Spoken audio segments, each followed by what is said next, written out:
Hi, welcome to 5 Questions with the lovely and highly educated Nicolas Pfaff of Robert Weil Winery. Thanks for joining us today. Question number one, Nicolas. Well, Robert Weil, tell us a little bit about the winery and the history of the winery and how it came to be, and who is Robert Weil? Yeah. First of all, thanks for having me for the 5 questions. It's my pleasure to talk a little bit about our wines, and good to start with the history.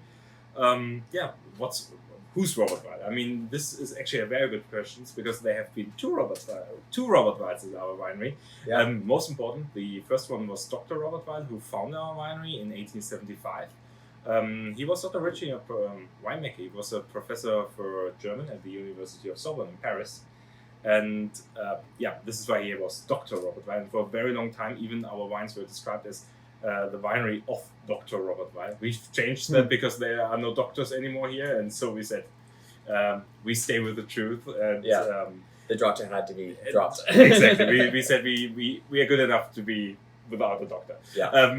So he was forced to leave his new home, Paris, because of the war between France and Germany in 1871. And first he was still teaching, he was working as a journalist, but he had interest in wine. He already had interest in wine before he left Paris, because he purchased his first vineyards in 1867. And he was not originally from the Rheingau as well, but his brother was living in Kietrich, in the village where we are also located. And so he joined his brother, and after working as a journalist and teaching, he said, I'm done with that. And he started the winery, and today it's still run by the family, by his great-grandson, by Wilhelm Weil. And now we're coming back to two Roberts. So his son's name was Wilhelm. Okay. His grandson's name was Robert again. Yeah. And today in charge is Wilhelm. So you see in the Weil family, it always goes back and forth between Robert and Wilhelm. Every second generation. Gotcha. Yep. Always the same. Yeah. Which is quite easy to recognize. You're either named Robert or Wilhelm. Yeah. The thing that has remained unchanged is... Does Wilhelm have a son named Robert yet? Yeah. Yeah. Oh, okay. So continue with the tradition. We are continuing. Robert or Excellent. Wilhelm. Robert or Wilhelm. What has remained unchanged definitely is the love for Riesling, which we are doing today. We even stopped producing Pinot Noir. We used to have a little bit, which is for the Rheingau rather uncommon, or let's say the most common red variety that you can grow. Sure. But in fact, in the Rheingau, 78% of all vineyards are planted with Riesling. Okay. 78, which means the Rheingau has the highest percentage of Riesling grown worldwide. There's no other area in the world where you find more Riesling. 12% is Pinot Noir, and then the remaining 10% are split up. And nobody, even the German authorities, do not really split it up, which tells you a lot. Yeah. And all these vineyards, what we are doing is 100% Riesling. All these vineyards are located within 2 kilometers around the winery, all high elevation. So we are not directly at the Rhine River, which used to be a disadvantage when the estate was founded, because simply it was too cold. So in 3 vintages out of 10, you could produce world-class wines. In the other 7, it was simply too cold. So it was really a struggle for us. But let's say for the last 30 years, we have definitely profited from warmer climate. Global warming is a thing, definitely. And we can produce still light and elegant Rieslings because we are up in the hill on the most northern part of the Rheingau. Cool climate, stony soils with slate, and this is all just perfect for Riesling. And this is also why we stopped producing Pinot Noir, because when you have excellent Riesling vineyards, there's no point in growing Pinot there. Perfect. Well, that actually leads me right into my second question: is what makes Robert Weil Riesling so special? So certainly terroir, as the French like to call, but your location. Is there anything else that makes these wines highly sought after the world over? Definitely yes. I think what always stands out for us is, I mean, we are really a Riesling chateau because we are having this characteristic of having everything really close to us, similar soil composition. But what really stands out is the effort that we're spending in the vineyard. Right. Vineyard work for us is the key aspect of a high-class quality. When we are talking about making the wines, the berry is the 100%. Mm-hmm. And 100, I want to grow 100%, I want to harvest 100%. Next in line with these high elevated vineyards, we can realize a long hang time. So we have a cool climate up there in the hill, and the grapes grow slower. And to make the most of this slow ripening, we definitely go in much more often than others. So we will not go into one plot at one time, harvest everything, and use a sorting table. We do the sorting out in the vineyard. So we will go in up to 17 times in one vineyard, going in again and again and again and again and again and again, just to really select the respective quality. And this is why we can make over 20 different Rieslings every year. And definitely what stands for us is that we have now 30 consecutive vintages with 2018, now 30 consecutive vintages of Spätlese, Auslese, Beerenauslese and Trockenbeerenauslese. Unfortunately not ice wine. This is another thing with global warming. But just to produce all these noble sweet characteristics is world record. In some vintages, is that right? In some vintages like 91, we were even the only producer in the Rheingau to produce a TBA. So in the entire area there was just one TBA produced, and that was at Robert Weil. So definitely a little bit mental to go up into steep slopes 17 times, but it pays off. It pays off beautifully, and definitely the wines are highly searched. That's some serious dedication to the wines. Absolutely. Sounds labor intensive, but the proof's in the pudding, right? The wines are beautiful and they show absolutely delicious. So, what Germany obviously is so well known for Rieslings. As you said, it's a high percentage of what's produced there. What is the future for German wines and specifically German Rieslings? I think with Riesling we're generally covered because, for example, at Robert Weil, as I mentioned, 40 years ago still it was problematic to always achieve full ripeness, and we are still in a place where in a cool vintage like 2016, which is in front of us here on the table, it was you were far off from over ripeness. So I think what has definitely changed for Riesling is not the question anymore, how do I achieve ripeness? It's much more about how do I prevent my grapes from being overripe, because this is something that you don't want in your Riesling. On the other hand, definitely what has changed in Germany is all over that we are seeing varietals that probably most of the people would not connect with Germany. You see in the meantime a lot of Sauvignon Blanc. Definitely the other Pinot varietals, Pinot Blanc, Pinot Gris, also Chardonnay are an absolute thing in Germany.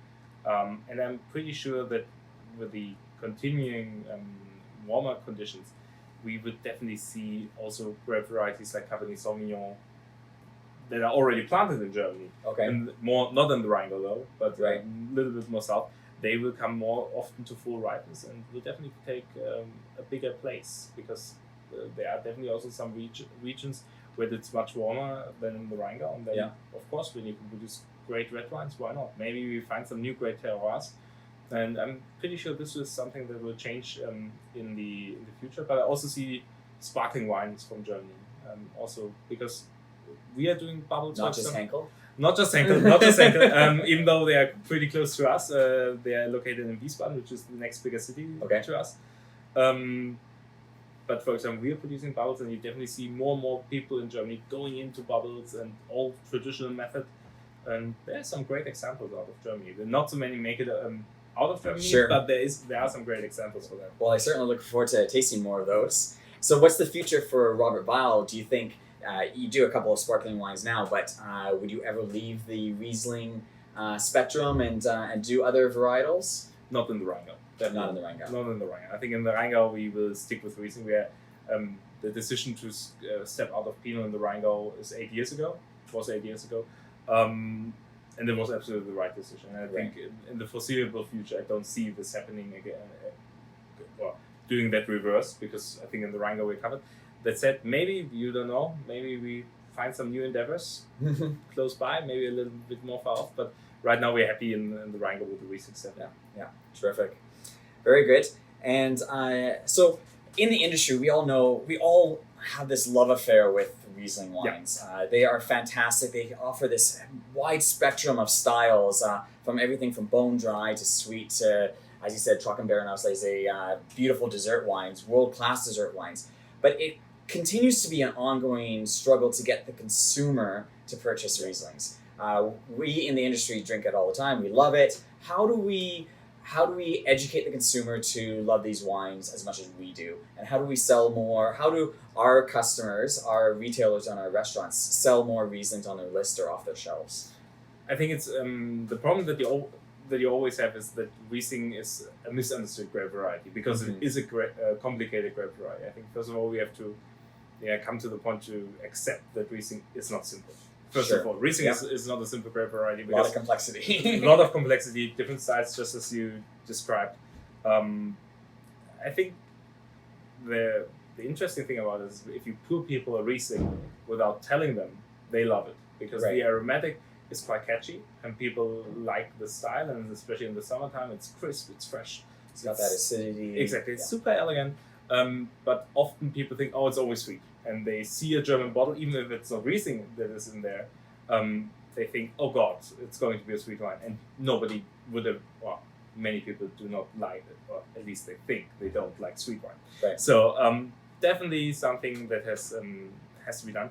What I've seen in restaurants, which works quite nice, is if you just offer a flight of Rieslings, for example, having 3 different Rieslings. Can be from Germany, of course, but why not using something from the Finger Lakes in the US, taking one from Alsace, taking one from Germany, or take one from here from the Okanagan, which are also really fantastic Rieslings Right. found there. So giving a little bit of a variation from that perspective. Also sometimes when you do an in-store tasting, just pour the wine without telling people what it is. Pour a dry Riesling, because also many people love Sauvignon Blanc. Yeah. And if you enjoy a high acidic Sauvignon Blanc, then you will like also a dry style Riesling. So I think really tasting people, going really to the consumer, giving them a taste, that really works. This is what I've seen really works the best when you really put Riesling into the glass, because then it's a winner. Yeah. And then people will share it with their friends, because there's often, and I've seen that from personal experience, that they are astonished how great the wine is, and then they share it with their friends because they are so surprised by it. Yeah. But I think really giving people a taste Mm-hmm. is the most efficient way. But don't tell them this is not going to be sweet, or this is Right. going to be dry, and this is a Riesling here. So just pour it. I love the flight idea, but even just pouring it for them blind and letting their imagination run wild and to see what's Exactly. whether or not they like the wine to begin with. Exactly. If you just, let's say, coming back to the flight idea, when you have 3 different Rieslings from Germany, a dry one, maybe an off-dry one, and then another dry one, for example, or something in the sweet as well. Will people come to the point that all of them are the Riesling? I don't know. It's complicated, and this is maybe also something that gives people the understanding not every Riesling that I see on a shelf or on the list tastes the same way. Sure. Yeah. Great ideas. I love it. Awesome. Well, hopefully we can get consumers going on it, because we've said that this trend's going to take off eventually, and we're still waiting for it. So, absolutely. So that leads me to my last and final question. Question number 5, Nicolas. Who is Nicolas Pfaff? What's your background? How did you get into wine and end up with such an astonishing winery like Robert Weil? My history, I'm not originally from the Rheingau, so I immigrated, let's say, 10 years ago because of my studies. I'm originally a little bit more east. I'm originally from Franken. Some people may know that. This is the region in Germany which is more famous for Silvaner and also for a funny shaped bottle called Boxbeutel. And I grew up in a family that was affected with wine for a very, very long time. So both of my grandfathers had their own vineyards. My father's father actually founded his own winery in Franken even. And so my father never took over the winery because he had an older brother who took over. But my mother took over the vineyards of her father. So for me, it was quite a regular thing to go to vineyards, and let's say end of September, beginning of October, we would harvest the berries and bring them to a winery, because this is what my mother was doing. And when I turned 15, I discovered that there's a nightlife. And I also really soon discovered that the nightlife is not always cheap. And so what I did then was I started to work for the winery of my uncle. So this would mean on Saturday in the morning working in the winery, doing labeling, being sent out to a vineyard because I knew what to do. So they would send me out. I get the cash and spend the cash in the evening. So this is what I did between. Didn't stay in your pocket very long. Exactly. I'm honest, no. Also went into buying some more wine, of course, and this is really how it started. I got more and more into wine, definitely. And then after I finished school, I decided to go to Geisheim, which is the university in the Rheingau for viticulture and enology, and did my bachelor degree there. But when I finished, I heard that the guys at Robert Weil are looking for someone to work for them in the export markets. What was your degree in? Degree was in international wine business, so a combination of enology, viticulture, Perfect. and the marketing business aspects. So well prepared, I would say. Absolutely, yeah. And I was fortunate enough to get the job, and that's what brings me here today, actually. Yeah. Fantastic. Well, we're glad you made it Yep. here. Thank you so much. Is there anything for the BC market or for the Canadian market that you're interested in learning from our viewers, for the whole two people that stuck it out till the end here? Yeah. I think what would be interesting for me, because we have here 3 dry wines, 3 off dry wines on the table. Where do you see the greater potential? Do you see it more on the drier side, which is the preferred style in Germany, or do you say stick to what we know you best for? Right. Is it more the off dry style? And do you prefer the dry ones, or do you prefer the off dry ones? Right. Where do you see the greater potential? Very cool. Okay, well, if you've enjoyed it and you made it to the end, thank you so much for joining us. And please comment in the comment section below on what you think is the future for German Rieslings. Is it more on the dry style? Is it more on the sweet style? Which do you prefer? And have you done any of the techniques that Nicolas talked about, doing Riesling flight from different regions of the world or different regions of Germany, different styles of Rieslings, different sweetness levels, and how has that worked out as far as education with the consumers? And have you blind tasted and had some surprising consumers that realized that, hey, you know what? Not all Rieslings are sickly sweet, and some of them are amazingly dry and beautiful with food. So we'd love to hear from you. Please add your comments below, and we'll talk to you soon. Thanks again, Nicolas. My pleasure. Cheers.